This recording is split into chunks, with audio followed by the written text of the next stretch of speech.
یہ مسلک بریلوی نہیں ہے،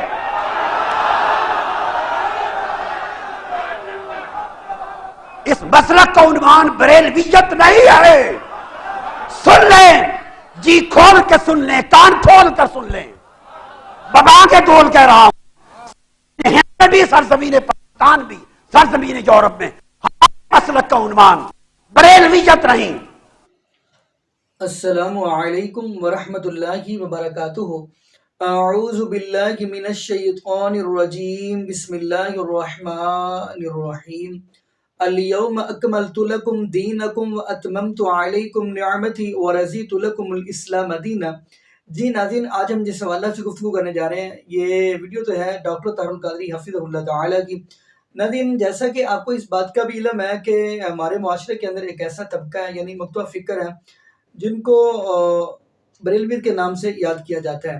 تو ناظرین، یہاں پہ میں ایک جملہ کہتا چلوں جو بہت ہی ضروری ہے، وہ یہ ہے کہ یہ جو لوگ ہیں، جتنا یہ ترجیح احمد رضا خان بریلوی کی بات کو دیتے ہیں، کاش یہ کہیں رب العالمین کے قرآن کی طرف آتے، محبوب علیہ الصلوۃ والسلام کے فرمان کی طرف آتے۔ خیر ناظرین، ڈاکٹر طاہر القادری نے اب یہ بات کہی ہے کہ یہ جو بریلوی مکتوب فکر ہے، جو اپنے لکھتے ہیں جی ہم احمد رضا خان بریلوی کے یہ ہیں، ہم احمد رضا خان بریلوی کے یہ ہیں، یہ اپنا مسلک جو ہے نا، وہ احمد رضا خان بریلوی سے ہی ثابت کر دے۔ یعنی ڈاکٹر طاہر القادری حفظہ اللہ نے یہ چیلنج کیا ہے، کہتے ہیں یہ ثابت کر دے۔ تو انہوں نے، آپ کو پتہ ہے، یہ بھی پتہ ہے کہ انہوں نے بریلوی مسلک سے اس لیے انکار کیا ہے۔ تو خیر ناظرین، ہم بڑھتے ہیں ویڈیو کی طرف، پھر انشاءاللہ ناظرین آگے ہم بھی گفتگو کریں گے۔ آئیے ناظرین مل کے ویڈیو دیکھتے ہیں۔ آپ نے یہ کام کر رکھا ہے، اور ایک یہ کہ اس مسلک اہل سنت والجماعت کو بدقسمتی فتوے کھا گئے، یہ فتوہ بازی کی روش کھا گئی، اور لوگ بجائے لوگوں کو اہل سنت بنانے کے سارا زور اہل سنت سے خارج کرنے پہ لگاتے رہے۔ اور کوئی ان سے پوچھے، حضرت علامہ کاظم پاشا پوچھیں گے، ان کا کام ہے، پوچھتے ہیں، پوچھیں گے آپ نے زندگی میں کتنے اہل سنت بنائے اور کتنوں کو اہل سنت سے نکالا؟ وہ کہیں گے الحمدللہ ایک بھی اہل سنت نہیں بنایا، نکالے ہی نکالے، بنائے نہیں۔ اہل سنت میں داخل کرنے کے رجسٹر میں کسی ایک بندے کا نام نہیں ملے گا، سارے نام خارج کرنے کے رجسٹر میں نہیں نکلیں گے۔ اور یہ بھی سن لیں، میں برملا اللہ کی عزت کی قسم کہہ رہا ہوں، اور یہ بات آج نہیں، میں سینکڑوں مرتبہ کہہ چکا ہوں۔ آپ 10 محرم الحرام کی رات جو خطاب میں نے لندن منہاج القرآن کے سینٹر سے کیا، آپ کے انٹرنیٹ پہ، یوٹیوب پہ ہر جگہ ہوگا، میں نے اعتکاف کے خطابات میں اور اس سے پہلے اصول حدیث میں نے سینکڑوں مرتبہ کہی کہ اہل سنت والجماعت سے نیچے کوئی عنوان اپنے لیے قبول نہ کریں، یہ سازش ہے آپ کو فرقہ بنانے کی، اور آپ اندھا دھند بغیر سوچے سمجھے بعض لوگوں کے جبر کی وجہ سے فرقہ بنتے جا رہے ہیں۔ یہ مسلک صحابہ کرام کا مسلک ہے، خلفائے راشدین کا، تابعین کا مسلک ہے، اتباع تابعین کا مسلک ہے۔ یہ مسلک اویس قرنی کا ہے، یہ جنید بغدادی کا ہے، یہ سری سقطی کا ہے، بشر الحاوی کا ہے، ذنون مصری کا ہے، ارے یہ مسلک بشر الحاوی کا ہے، بایزید بستامی کا ہے، امام ابوالحسن شاذلی کا ہے، سرکار غوث العظم جیلانی کا ہے، یہ مسلک خواجہ اجمیر کا ہے، یہ مسلک شیخ شہاب الدین سہروردی کا ہے، حضرت بہاؤالدین نقشبند کا ہے، یہ مسلک اہل سنت والجماعت حضرت شاہ نقشبند مجدد الثانی کا ہے، یہ بابا فرید کا ہے، قطب الدین بختیار کاکی کا ہے، خواجہ نظام الدین اولیاء کا ہے، اور یہ مسلک امام اسقلانی کا ہے، یہ مسلک قاضی ایاز کا ہے، یہ مسلک قسطلانی کا ہے، یہ مسلک علامہ عینی کا ہے، ارے یہ مسلک امام سیوطی کا ہے، یہ مسلک ہزاروں ائمہ محدثین کا ہے، اولیاء کا ہے۔ جب یہ 1000 علماء ائمہ محدثین کے نام پر اس مسلک کو معنون نہیں کیا گیا، آج کسی ایک بزرگ کے نام پر اس مسلک کو منسوب کیوں کیا جائے؟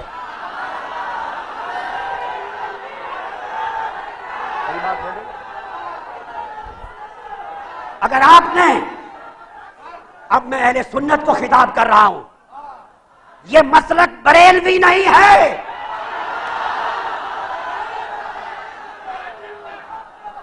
اس مسلک کا عنوان بریلویت نہیں ہے. سن لیں، جی کھول کے سن لیں، کان کھول کر سن لیں. ببا کے ڈول کہہ رہا ہوں، ہند بھی سرزمین پاکستان بھی سرزمین یورپ میں مسلک کا عنوان بریلویت نہیں. آپ پوچھیں دلیل کیا؟ دلیل اعلی حضرت شاہ احمد رضا خان مجدد دین و ملت، اعلی حضرت شاہ احمد رضا خان، انہوں نے ساری زندگی کسی کتاب میں اپنے مسلک کا نام بریلوی نہیں لکھا.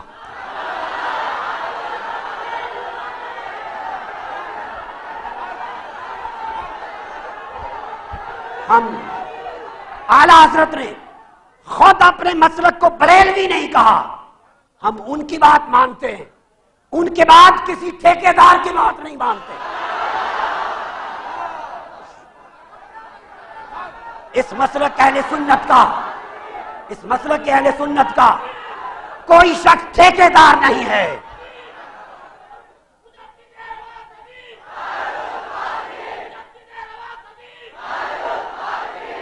اگر کسی کو، اگر کوئی یہ سمجھے کہ اس کے پاس ٹھیکہ ہے، جس کو وہ سنی کہے وہ سنی ہے، نکالنا چاہے نکال دے، تو کسی کے پاس ٹھیکہ نہیں ہے. ہم کسی ٹھیکیدار کو نہیں مانتے، کسی فتویٰ باز کو نہیں مانتے. اگر مسلک افراد پر آ جائے، اگر ہم سنی نہیں، روئے زمین پر کسی ماں نے سنی پیدا ہی نہیں کیا.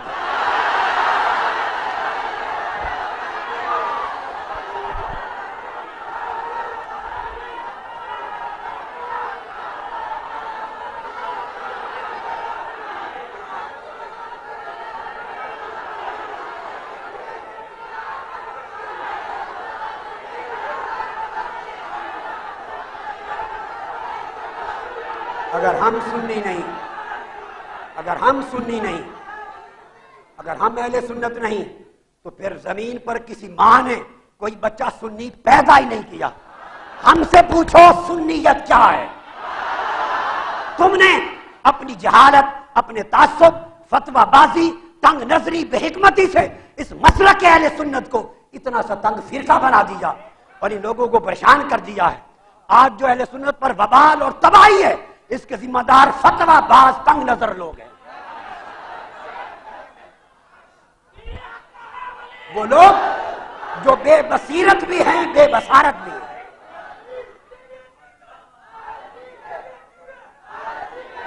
ارے آپ ہمارے عقیدے پر بات کرتے ہیں جس کا شب و روز پلہ غوث پاک کے ٹکڑے پر ہے، جس کا جینا پلہ صبح و شام غوث پاک کے ٹکڑے پر ہے.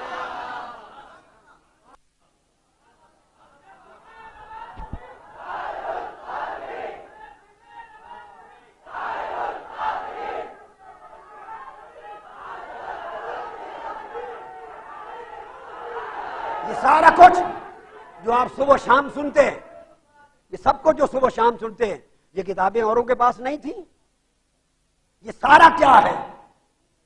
اللہ کی عزت کی قسم، یہ سارا سیدنا غوث الاعظم کا فیض ہے. میں اب یہ بات کیا بتاؤں؟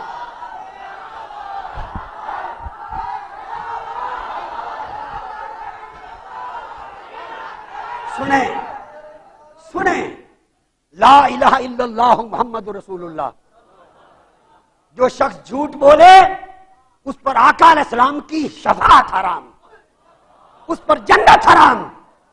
جھوٹ بولنے والے پر یہ سارا غوث پاک کا فیض ہے. میں نے عرض کیا غوث پاک کی بارگاہ میں کہ جو فیض تاجدار کائنات نے آپ کو وہ 7 مرتبہ لعاب دہن ڈال کے جو عطا کیا تھا، اس کا حصہ عطا کرے. غوث پاک نے وہ حصہ عطا کیا.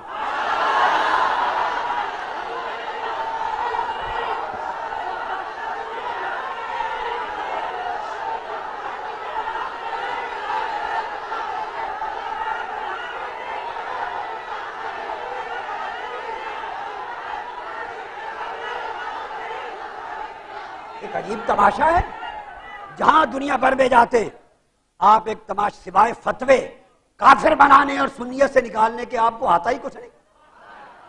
6 فٹ 7 فٹ کے اشتہار چھپا دیے پورے ہندوستان میں، یہ سنی نہیں ہے، سنی نہیں، سنی نہیں، عقیدہ نہیں. آپ کیا جانے سنیت کیا ہے؟ نو کا بیٹا ہونے سے کوئی بڑا نہیں بن جاتا. نوح علیہ السلام کا بھی ایک بیٹا تھا جس کو فرمایا انہ لیس من اہلک. بڑا تب بنتی ہے اولاد جب بڑوں جیسے بن کے چلیں.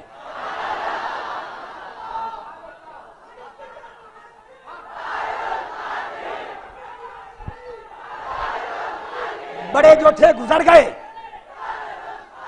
میرا مسلک شاہ احمد رضا خان رحمت اللہ علیہ ان کے عقیدے کی مطابقت ہے.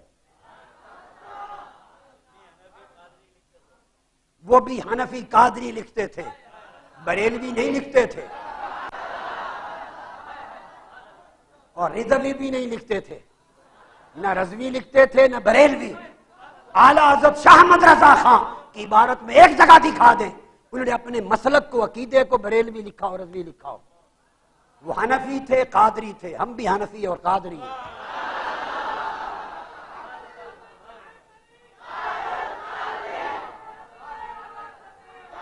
ارے خواجہ اجمیر کو کیا کہیں گے؟ وہ بریلوی تھے. خواجہ نظام الدین اولیاء کو بریلوی بنائیں گے؟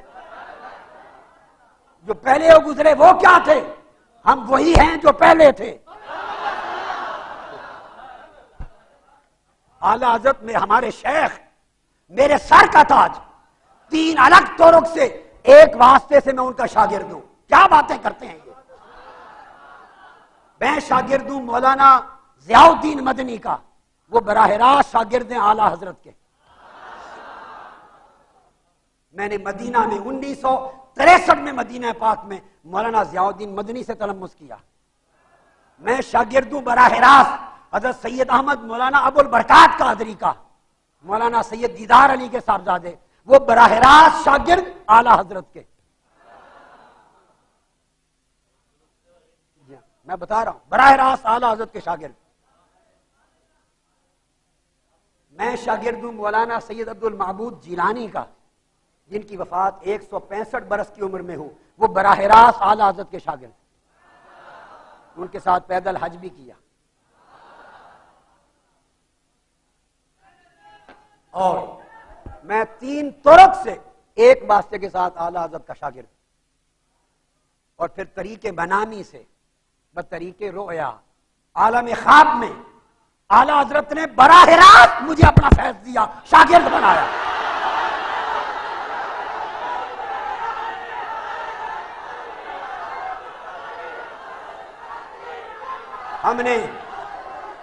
ہم نے یہ باتیں کی نہیں کبھی، ہم نہیں کرتے، ہمارا ذوق نہیں، ہمیں مت چھیڑو. ان باتوں کے لیے حضرت قاسم پاشا کافی ہیں. ان کا جو عصائے موسوی ہے، ان کا عصائے موسوی یہ خود خبر لیتا ہے کہ ہم کبھی اس موضوع پہ جاتے نہیں، مگر اس لیے بات کی کہ آج آپ ہند اور پاک سے باہر جا کے جائیں، بریلوی لفظ کو عالم عرب میں جانتا کوئی نہیں.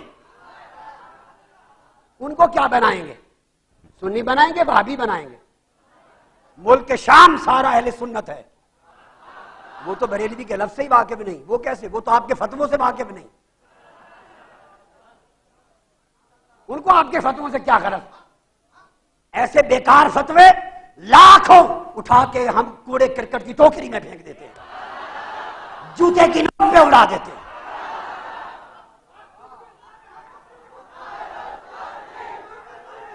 ہمارے پاس حضور غوث الاعظم کی سند کافی ہے، امام جلال الدین سیوطی کی دی ہوئی سند کافی ہے، مجھے امام یوسف بن اسماعیل نبہانی کی کافی ہے، حضور غوث پاک کی کافی ہے.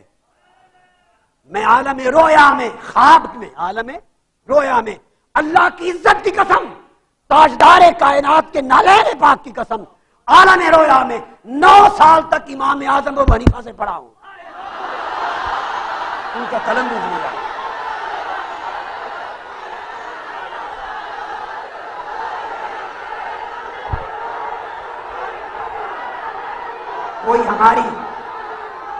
اگر کوئی ہماری حنفیت میں شک کرے، اپنے آپ پہ شک کرے.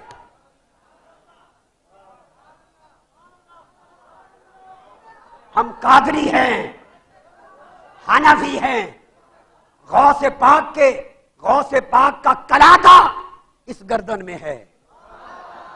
مریدی لا تخف اللہ ربی اتانی رفعتا نلت المنالی۔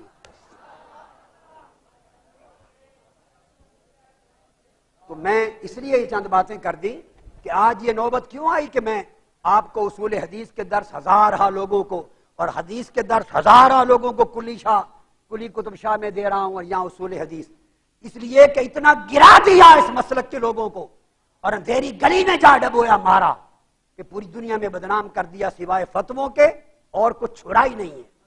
علم بھی گیا، محنت بھی گئی، مطالعہ بھی گیا، تمکن بھی گیا، اعتدال بھی گیا، تقویٰ بھی گیا، خدا خوفی بھی گئی، زہد بھی گیا، ورع بھی گیا، عشق بھی گیا، محبت بھی گئی، صرف نفرت ہی نفرت اور فتوے ہی فتوے۔ لہذا لوگوں ان طریق ایسے طرق پہ نہ چلو۔ جی ناظرین، آپ نے یہ ویڈیو مناظر فرمائی، ناظرین بات سیدھی سی ہے۔ فرمایا الیوم اکملت لکم دینکم واتممت علیکم نعمتی ورضیت لکم الاسلام دینا۔ اللہ رب العالمین فرما رہے ہیں محبوب علیہ السلام جی، ہم نے آج کے دن آپ کے اوپر دین اسلام کو مکمل کر دیا اور اپنی نعمتوں کا بھی اہتمام کر دیا۔ اگر پسند کیا تو آپ کے لیے دین اسلام کو ہی پسند کیا۔ ناظرین یہاں پہ ایک جملہ اور کہتا چلوں، دیکھیں شریعت جو ہے نا وہ ہمارے لیے رب العالمین کا قرآن ہے اور محبوب علیہ السلام کا فرمان ہے، تیسری کوئی چیز نہیں ہے۔ یہاں پہ میں ایک اور بات کرتا چلوں، ناظرین حیران کی اور دکھ والی بات یہ ہے کہ یہ جو لوگ ہیں احمد رضا خان بریلوی کی بات کو اتنا ترجیح دے رہے ہیں، کہاں یہ عوام الناس کو رب العالمین کا قرآن ترجمے کے ساتھ پڑھ کر سناتے، محبوب علیہ السلام کا فرمان پڑھ کر سناتے؟ نہ ان لوگوں نے خود بیان کیا عوام الناس کے سامنے رب العالمین کا قرآن اور محبوب علیہ السلام کا فرمان، اور نہ ہی ان لوگوں نے عوام الناس کو قوم کو ترجمے کے ساتھ قرآن پڑھنے ہی دیا۔ اللہ معاف فرما دے۔ میں اگلی بات کرتا چلوں ناظرین، بلکہ یہاں پہ میں حدیث سناتا چلوں، المصدق حاکم کی حدیث ہے، حضرت ابو ہریرہ رضی اللہ تعالیٰ اس حدیث کے راوی ہیں، فرماتے ہیں کہ محبوب علیہ السلام نے فرمایا کہ میں آپ کے پاس رب العالمین کا قرآن چھوڑ کر جا رہا ہوں، نمبر 2 اپنی سنت چھوڑ کر جا رہا ہوں، یہ دونوں ایک دوسرے سے جدا نہیں ہو سکتے حتیٰ کہ میرے حوض پر آ جائیں گے۔ ناظرین جب ہمارے پاس رب العالمین کا قرآن موجود ہے، محبوب علیہ السلام کا فرمان موجود ہے، پھر ہم تیسرے چوتھے پانچویں چھٹے کی طرف کیوں دیکھیں اگر وقت کے امام دیکھیں، امام ابو حنیفہ رحمۃ اللہ علیہ، تو انہوں نے بھی یہ بات کہی ہے، جہاں پہ رب العالمین کے قرآن کی بات آ جائے، محبوب علیہ السلام کے فرمان کی بات آ جائے، وہاں پہ امام ابو حنیفہ رحمۃ اللہ نے یہ بات کہی ہے کہ جو امام ابو حنیفہ کی بات ہے اس کو دیوار کے ساتھ مار دے، آپ رب العالمین کے قرآن کو لے لیں، محبوب علیہ السلام کے فرمان کو لے لیں، واضح ہونا۔ بلکہ تمام جتنے بھی وقت کے اماموں نے یہ بات کہی ہے، لیکن دکھ اس چیز کا ہے کہ یہ کہتے ہیں جی ہم نے ان کو بچانا ہے، حالانکہ بلکہ یہاں پہ مجھے صحیح بخاری کی حدیث یاد آ گئی، بلکہ سورہ احزاب کی آپ آخری آیات پڑھیں گے، یا ایھا النبی قل لازواجک ان کنتن تردن الحیات الدنیا وزینتہا، یہ والی آپ آیت پڑھیں گے۔ آپ کو پتہ ہے یہ کب نازل ہوئی؟ تو خیر ہم تھوڑی سی وضاحت کرتے چلیں۔ محبوب علیہ السلام گھر آئے ہیں تو تمام محبوب علیہ السلام کی ازواج مطہرات تشریف فرمائے، یعنی ہماری مائیں امہات المؤمنین تشریف فرمائے۔ تو محبوب علیہ السلام فرمانے لگے کہ خیریت ہے؟ تو میری اور آپ کی امی جان حضرت عائشہ صدیقہ رضی اللہ تعالی عنہ فرمانے لگی کہ جیسے کیسر و کسرا کی عورتیں زیور وغیرہ پہنتی ہیں تو ہمارا بھی دل کرتا ہے۔ تو خیر محبوب علیہ السلام فرمانے لگے کہ اب میں مہینہ گھر نہیں آؤں گا، حدیث ہے یہ صحیح بخاری کی۔